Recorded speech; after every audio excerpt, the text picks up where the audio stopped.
given so much of importance. But today, at present, ethics has been a part and parcel of every business, because whenever a business it goes unethically, ultimately it is been seen that its cost is more than profit. Ultimately, it is to face, as Bhavna Madam said about laws. Yes, company also will face a lot of legal hazards. And whenever there is, business and profit, there are two things. And in this net, and these two things cover up. That's this. It could have, yes, sir. And this ethics and profitability, this angles which is within its orbit: planning, organizing, recruiting, producing, selling, distribution. I'm just narrating one very 30-second story here. One day, very small child, and I didn't address, I'm sorry, I just started informally. Respected chairpersons and respected Professor who encouraged me a lot and has given me opportunity to come over here, respected Walter sir, I respect my friends coming from different parts of the globe, India and Thailand especially. So there was a very small child who was very much fond of meeting God and asking about whether God is there or not. Then he went to a priest and asked, a priest, please, I'll give you one apple if you can tell me where God is. The priest replied, dear child, I'll give you two apples if you can show me where God is not. Similarly, God is everywhere, ethics is everywhere, as Bhavana said, law is everywhere. These things are all interconnected.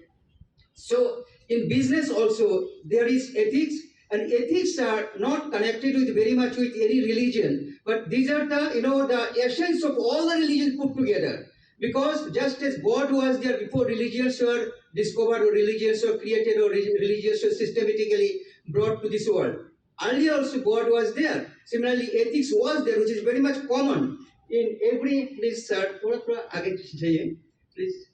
Yeah, ethics were already there, and it was not discovered. Ethics is everywhere, but it matters. The difference is there whether it is followed or not followed. If it is not followed, ultimately it has been seen that a lot of companies in the world have come to collapse. You think of Enron of USA. It was started in 1985 by Kenneth Lay. I mean, it is going very nicely. In 96, the Jeffrey Skilling became the president, and he did all unethical things. And he showed revenues, as profit. And he was showing huge profit in the company, and the company is earning a lot of, wrong goodwills, reputation, and company took money from different sources. And ultimately, in 2001, the company collapsed because there was one person, his name was an employee, his name was Sharon. And Sharon is said to be, whistleblower of the company. And at that time, auditor was Anderson. And when Anderson did not sign the audit report, Jeffrey Skilling forced him to sign the audit report. So this is all unethical accounting works are going on there. But ultimately what happened, all of you know the famous case Enron collapse, Enron scam in 2001. And this were lots of examples there in different countries. And in India also, in other countries also, we have taken 21 cases of this corporate houses getting collapsed due to following unethical parts. Please next. So there is no place where there is no ethics. So let me go very in a short way. Ethics is there in religious book. Ethics is there in all religions. Even the atheist who does not believe in God, they have to follow the ethics. There are ethical codes of behavior, ethical codes, and ethical conduct.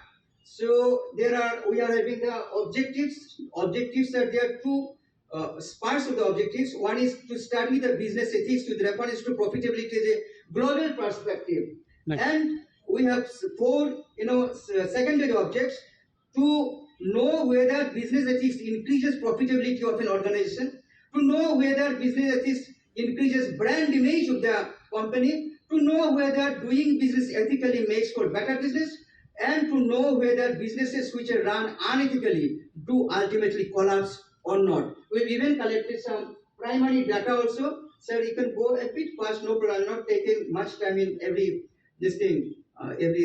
slide. So there are, please next. There is a model we have created. What is exactly ethics? You can say ethics equals truthfulness truthfulness plus transparency plus righteousness plus morality. All these things have to be there in ethics, in business, in everywhere. And in business ethics, these are the things, there are business ethics includes corporate responsibility, personal responsibility, social responsibility, trustworthiness, loyalty, fairness, respect, trustworthy, and technological ethics. If these ethics are not followed, then somewhere or the other, the business will be in trouble and the cost will be more at that time. There are lots of ethics institutions in all over the world. In London Ethics School, their motto is doing business ethically makes for better business. So for doing anything, there is an English proverb where there is a way, there is a will, there is a way. But this is to some extent it works. Where there is will, there is a way. It works only to some extent. But in Indian, in mythology, in Upanishad, there is something written like Uddamene Siddhanti Karyani no Monorathai, no hi Suptasya Sinhasya Pravishyanti Mukhe Mriga. Only willing, I shall do that will not work. I have to put effort, that is Uddam in Sanskrit. And if you put ethics, will, way, effort, it is not sufficient. There has to be ethics ultimately. Without that, you cannot do. And objectives of business, there are two types of objectives of business: economic objectives, social objectives. And economic objectives of the business, earning profit, creating customer, all these normal things. But there are lots of social objectives like corporate social responsibility. After Satyam scam in India, all of you know that computer. After that only the Companies Act 2013 was passed in India, and a lot of things have been put there, including Section 135, which says corporate social responsibility. So these are all many other social responsibilities also. I'm not narrating because all of us know it, and so I'm going a bit fast here. So profit means gross profit, net profit, operating profit, all these things are there. How to calculate in every place there is profit, and sense of ethics has to be followed. So there are some questions.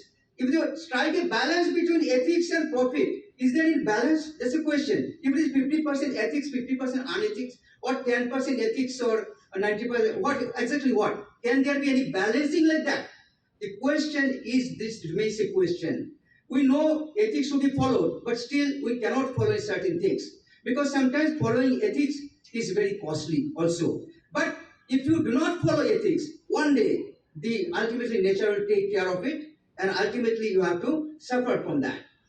So these are the business ethics we have seen there. There are two ways. One is business with ethics, and another is business without ethics. So if we go business with ethics, there is one option, and business without ethics, another option. If it is business with ethics, then business with ethics will be giving you normal profit, longer stability, long-term growth.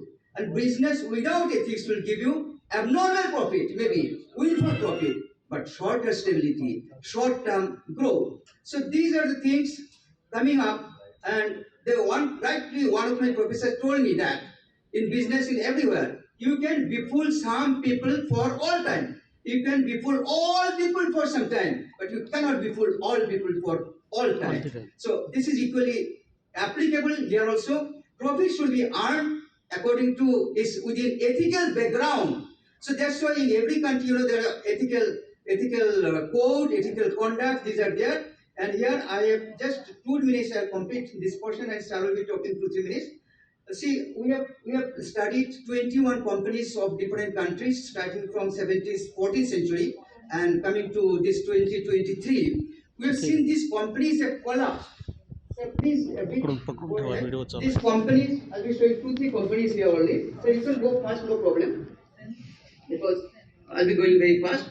So one is Medici Bank. It was Florence in 1494. It was doing business, banking business, and ultimately it went to collapse due to unethical path. Mississippi Company, same thing happened. I'm not detailing, just South Sea Company of Great Britain, same thing happened. South Sea Company, then Dutch East. We've studied in depth, but here the time will not permit to go into depth. But in my paper, it is detailed is here.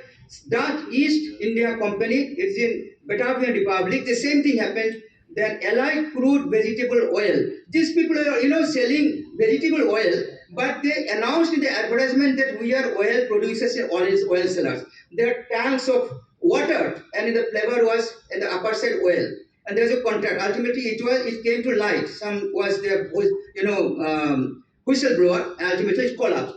Heartstart Bank, Terrian Bank, Quintax, in different countries, Lincoln Saving, Polybank, Bank of Credit Commerce International, United Kingdom, it collapsed, Barings Banks, it collapsed, Axe in Canada, it collapsed due to unethical activities, and Levant in Canada again in 1998, it collapsed. It was an entertainment company, but they followed unethical path. Floor Tech, it collapsed in Germany in 2000, and Chinar in Canada, 2001. HIS insurance in Australia collapsed due to unethical. I told about Enron, just I narrated about what happened to Enron company America, and Parmalat, the same thing happened. Sattam Computers of Services in India Limited, Raju, you know every famous case, or famous what to say, and this is the case which influenced the government to change the Companies Act 1956 and abolish it and bring a new act. It came Companies Act 2013. And Kingfisher, all of you know what happened to Kingfisher due to